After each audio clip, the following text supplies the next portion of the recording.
Hey, it's Marcella here, and I want to do a little mini training with you on how to survive the holiday meal. So, if you struggle with binge eating, sugar addiction, yo-yo dieting, and all the rest of it, and the holiday meal is coming up and you are feeling dread about the abundance of food that's going to be on the table, and you are not trusting yourself to be disciplined enough to eat a sane and sober meal, especially when everybody else around you is overeating, then this training is for you. Okay, so surviving the holiday meal. Tool number one, visualize success. So this is the number one tool that every successful public speaker uses, every successful athlete uses. If you think about situations in your life, let's say you have to go into your job and ask for a raise, right? You probably rehearse what you're going to say. You sort of visualize how it's going to go. So you can use that same exact tool in this situation. So if you visualize the meal and you kind of rehearse it in your mind, and especially if you, in that visualization process, pay attention to the people and the situations that might trigger you. So for example, like let's say your sister is going to be at this meal and the two of you have a ritual of, overeating desserts together. You can think in advance about how you might head that off so that you don't have to do that anymore. So when you are visualizing success, what I advise my women in my Women Food and Forgiveness Academy is to think about two things in particular. Number one, how do you want to feel when this event is over? So if you think about the Friday after Thanksgiving, or you think about the day after Christmas or January 2nd, how do you want to feel? So that's number one. Number two is, what do you want to experience while you are in this situation? So I want to experience myself taking a reasonable plate of food, maybe portions that are like the size of the palm of my hand. I want to have my protein and my complex carbohydrate and a vegetable and so on. I want to experience eating 3 to 5 bites of pumpkin pie and being completely satisfied. And, if it's a big slice, just being able to let the rest of it go. Okay, so that's number one, is to just run through the situation in your mind before you go, and then visualize yourself being successful. If you do that just by itself, you will exponentially increase your chances of eating a sane and sober meal and genuinely enjoying it.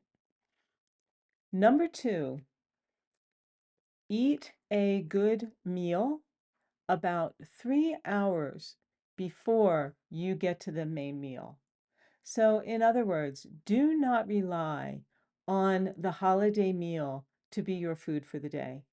Because if you show up and your blood sugar is erratic and your stomach is growling, what are you going to do? That's going to be in charge, and you're going to just binge your way through the meal. I want to suggest you schedule it about 3 hours before you go to that holiday meal.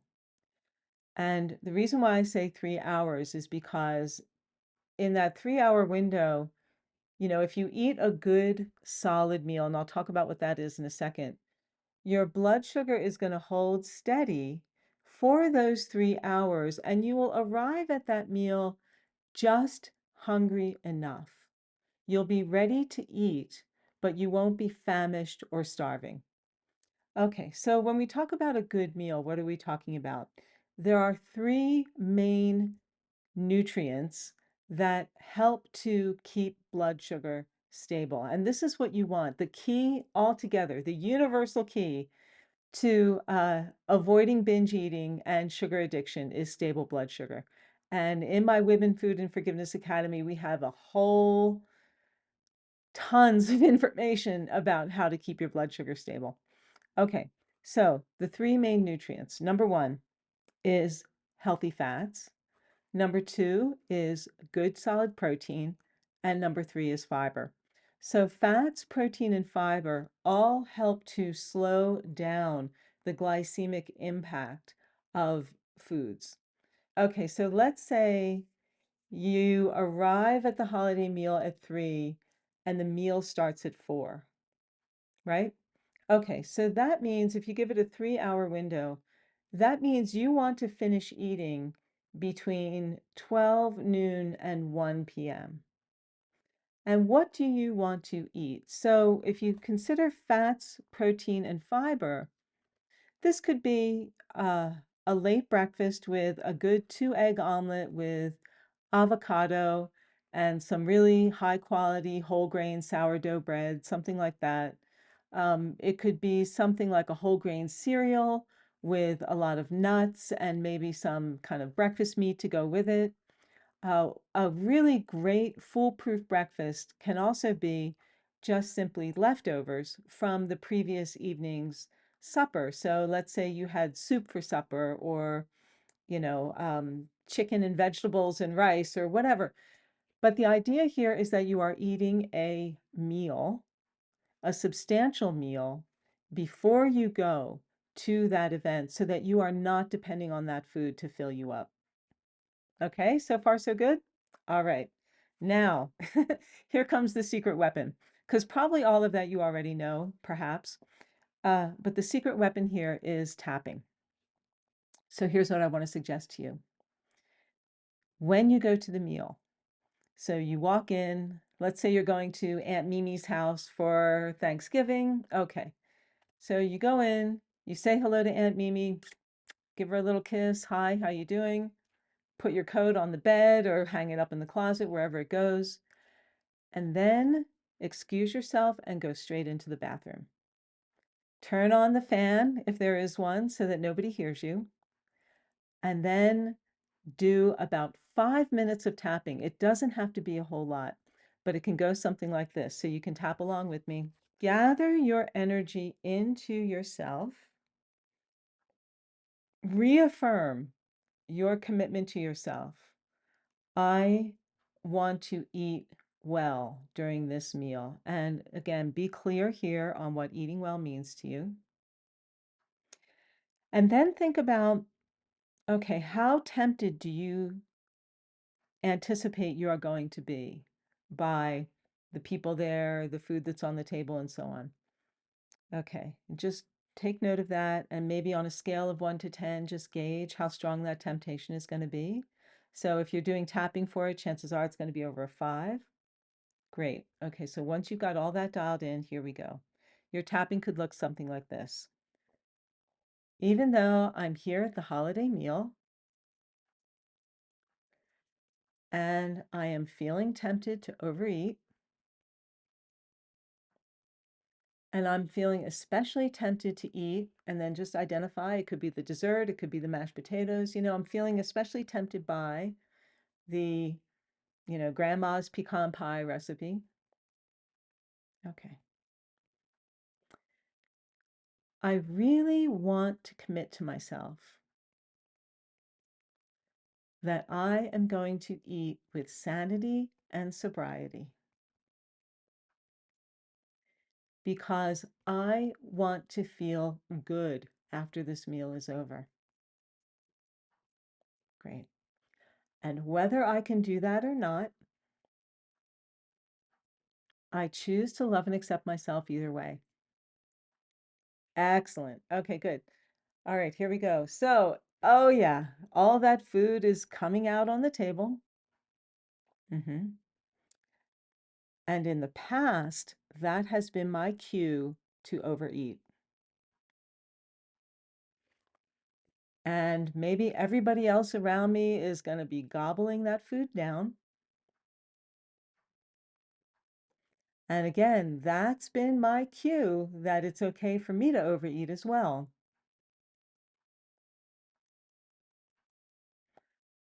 But I don't want to do that. I want to do it differently this year.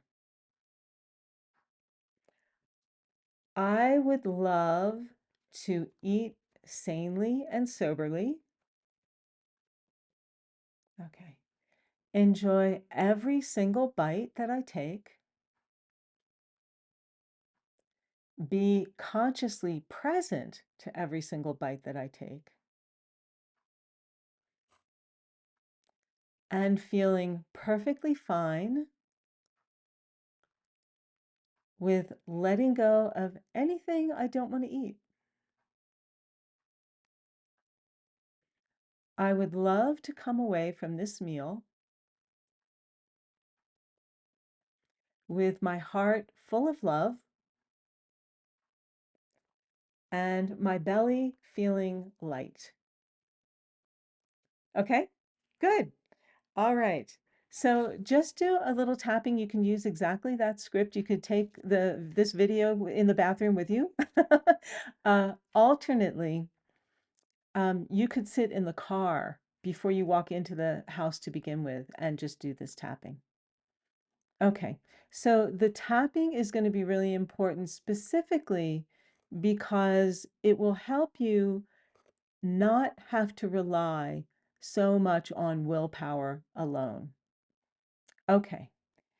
And then the other tip that I have two more tips for you. One is to find a partner who can do this with you. So in my Women, Food, and Forgiveness Academy, we have a private texting group on the Signal app. And this is where women can say like, okay, I'm about to go into the meal and, I'm going to do some tapping and I'm feeling a little nervous about it, but I'm relying on all of you to support me. Do you see? So if you have a friend or two, perhaps you could set up a little texting circle. You could show them this video and say, okay, ladies, let's all do this together. But get support because this is where we most often fall down is when we try to white knuckle it and think we have to do it ourselves. Okay, so don't do that. So get support if you can. And then is the last tip that I have for you is to celebrate whatever success you gain. So maybe you don't do it perfectly, or maybe you do it perfectly. Either way, celebrating success, it helps to reinforce the neural networks that make more success in the future possible. So now, when I talk about when I talk about celebrating success, I'm not talking about, yay, I ate soberly during the Thanksgiving meal, so I'm going to have half a pumpkin pie today. No, that's not what we're talking about. But think in advance about the things that you will give yourself, like could be a nice hot bath. It could be a walk. It could be maybe you're going to watch your favorite movie. It could be you're going to visit with a friend, or, think about something that's not food related, that's a little bit more luxurious or celebratory than something you typically give yourself, that really marks the completion of this process and a celebration. Okay, I think that's it for now. I might have more stuff coming up. If you like what I am offering you here, please leave a comment. Please let me know how it goes, and I will make more videos like this for you. All right, it's Marcella here signing off. Good luck. You are not alone, and you can do this. See you later. Bye.